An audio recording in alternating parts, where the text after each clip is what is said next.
Little Red Cap. Many years ago, there lived a dear little girl who was beloved by everyone who knew her. But her grandmother was so very fond of her that she never felt she could think and do enough to please this dear granddaughter, and she presented the little girl with a red silk cap, which suited her so well that she would never wear anything else, and so was called Little Red Cap. One day, Red Cap's mother said to her, "Come, Red Cap, here is a nice piece of meat and a bottle of wine. Take these to your grandmother. She is weak and ailing, and they will do her good. Be there before she gets up. Go quietly and carefully." The grandmother lived far away in the wood, a long walk from the village, and as Little Red Cap came among the trees, she met a wolf, but she did not know what a wicked animal it was, and so she was not at all frightened. "Good morning, Little Red Cap," he said. "Thank you, Mr. Wolf," said she. "Where are you going so early, Little Red Cap?" "To my grandmother's," she answered. "And what are you carrying in that basket?" "Some wine and meat," she replied. "We baked the meat yesterday, so that grandmother, who is very weak, might have a nice strengthening meal." "And where does your grandmother live?" asked the wolf. "Oh, quite 20 minutes' walk further in the forest. The cottage stands under 3 great oak trees, and close by are some nut bushes, by which you will at once know it." The wolf was thinking to himself, "She is a nice tender thing, and will taste better than the old woman. I must act cleverly, that I may make a meal of both." Presently he came up again to Little Red Cap and said, "Just look at the beautiful flowers which grow around you. Why do you not look about you? I believe you don't hear how sweetly the birds are singing. You walk as if you were going to school.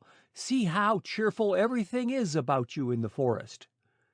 And Little Red Cap opened her eyes, and when she saw how the sunbeams glanced and danced through the trees, and what bright flowers were blooming in her path, she thought, "If I take my grandmother a fresh nosegay, she will be very much pleased, and it is so very early that I can, even then, get there in good time." And running into the forest, she looked about for flowers. But when she had once begun, she did not know how to leave off, and kept going deeper and deeper amongst the trees, looking for some still more beautiful flower. The wolf, however, ran straight to the house of the old grandmother and knocked at the door. "Who's there?" asked the old lady. "Only Little Red Cap, bringing you some meat and wine. Please open the door," answered the wolf. "Lift up the latch," cried the grandmother. "I am much too ill to get up myself."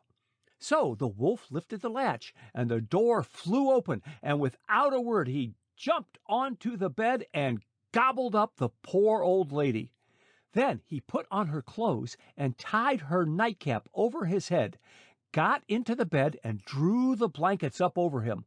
All this time Red Cap was gathering flowers, and when she had picked as many as she could carry, she thought of her grandmother and hurried to the cottage. She wondered greatly to find the door open, and when she got into the room, she began to feel very ill and exclaimed, "How sad I feel! I wish I had not come today." Then she said, "Good morning," but received no reply. So she went up to the bed and drew back the curtains, and there lay her grandmother, as she imagined, with the cap drawn half over her eyes and looking very fierce. "Oh, grandmother, what great ears you have!" she said. "All the better to hear you with," was the reply. "And what great eyes you have!" "All the better to see you with." "And what great hands you have!" "All the better to touch you with." "But, grandmother, what very great teeth you have!" "All the better to eat you with." And hardly were the words spoken when the wolf made a jump out of bed and swallowed up poor Little Red Cap also.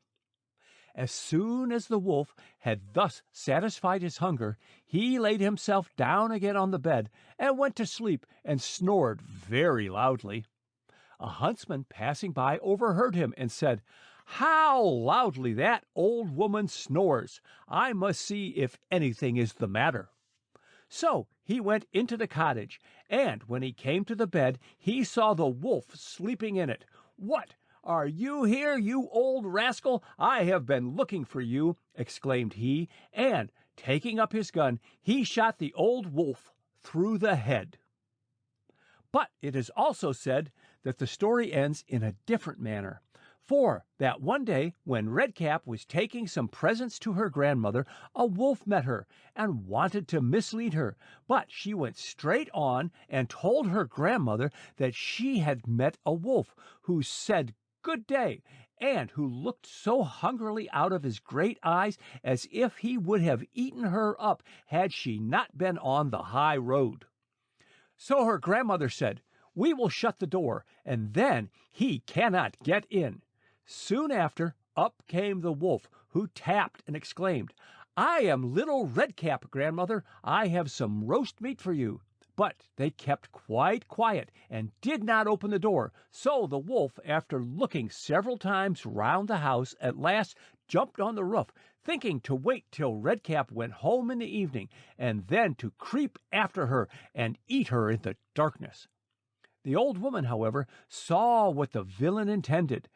There stood before the door a large stone trough, and she said to little Redcap, "Take this bucket, dear. Yesterday I boiled some meat in this water. Now pour it into the stone trough."